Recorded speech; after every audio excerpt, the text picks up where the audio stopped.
Hey there, welcome to another album review, and today we have yet another album that I kind of just came across, and I just found the name interesting and I went, oh, that's cool.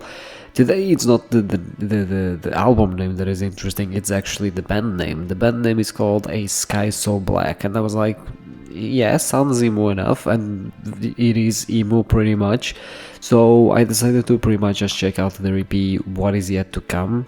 It's a short EP, it is 5 songs long, it's like, what, not even 15 minutes, I think. It's incredibly short in terms of EP.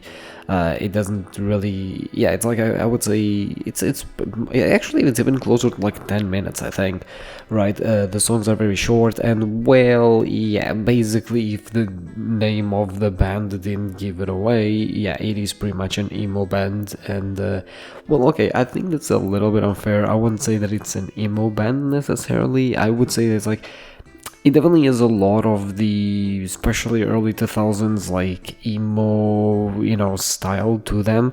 The first two songs, especially, I mean, even the first three, are more on the, that very rock emo side of things, that very hard rock type of very, Midwest emo, like fucking My Chemical Romance type thing.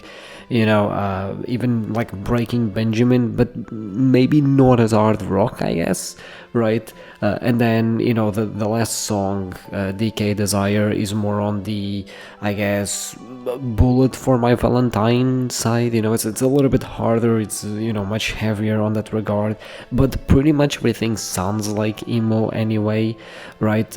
With the exception of In a Field, which is more of a atmospheric song, I guess, with like more beats. It's basically guitar and beats, and it's very interesting because the entire project does sound like emo, but it also sounds like indie to a certain degree, right? It's sort of this weird mix between indie and sort of rock, so I find that just very interesting as a whole, though. And I would say that honestly, for like a 10-minute EP, it's very solid. I will say that to a certain degree, the audio, especially the singing, sounded very echoey. Like, I don't know if that was necessarily on purpose to try and like emulate the early days of emo. I actually know, like, early days of emo actually have very tight production, so I don't know if that's a artistic choice of the EP, and if it's deliberate, or if it's just lack of, because I think that this is like the first EP that the band ever released, if I'm not mistaken.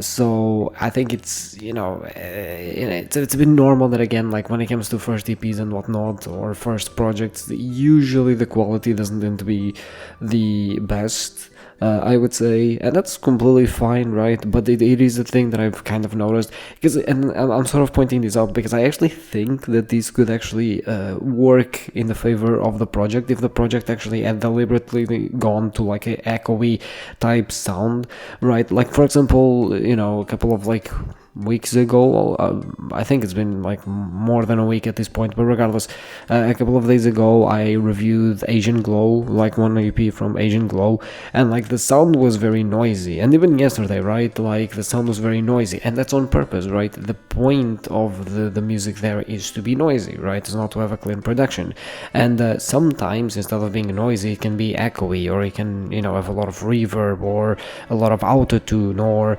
like you can have a lot of these, not even necessarily just effects, but sometimes like you can reduce the quality of the sound specifically because it plays better into the vibe that you're trying to imbue, or the emotion that you're trying to pass, or the message that you're trying to communicate.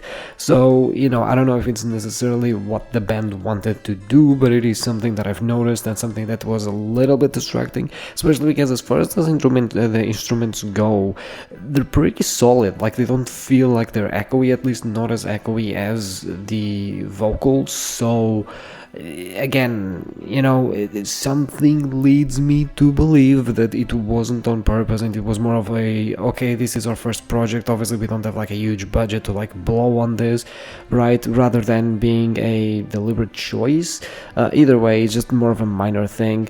Another thing that Unfortunately for me, I did find perhaps a little bit of an issue, which is songs were way too short. I think, like especially in a field. In a field felt a lot like an interlude, and I think it's a bit of a shame because I feel that if a lot of like basically a lot of the songs have very cool ideas, but I wish they would be explored a little bit further, right? Like in a field is an interlude, but I think I would have preferred it to be a transitional song, right, between more of a rock style into a, you know, like heavier style, you know what I mean?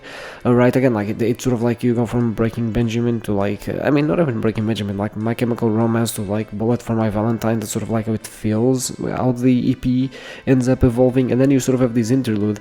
I would rather the interlude be, you know, maybe 4 minutes long or something like that, especially because I think that it has like a really nice start. It has like a really nice, you know, sort of progression there to get going, but then it just feels very like it ends abruptly, you know, and I just wish that it was a little bit longer, that it gave itself a little bit more time, especially to progress and evolve and actually connect all of the things in the album. And the same thing for a couple of the other songs, like the third song, My 490, I don't know what that means, but you know, like it's basically almost an interlude as well, and it just ends so abruptly, and I would love to like let the album breathe a little bit more, right? Have a little bit more time, right? I understand, like, okay, this was like 10 minutes long, whatever. Make it 15, make it 20, right? You don't need to make like an hour long thing out of this, but like, you know, letting the songs breathe a little bit more, you know, especially because when you have a style that is more focused on, or like because again, like the interlude, it definitely felt like you could have let it go on for a little bit and build a little bit more on top of it, and it would have been much better. It would have made the entire EP much better, and it just felt like a sort of a missed opportunity in a way, right? Like but yeah, I mean, that's obviously a very minor thing. Ultimately, at the end of the day, it's more of a, you know, minor complaint, because again, like, there's a lot of good ideas here, especially for a first project, but it leaves you like desiring more, for sure. I think that it leaves you just wanting more, and definitely you know, like, yeah, I just want more out of this, and that's, I mean, that's probably why I'll probably check out the, you know, other stuff from this band, because I know that they have at least another EP and an album, if I'm not mistaken, that was actually released like this year.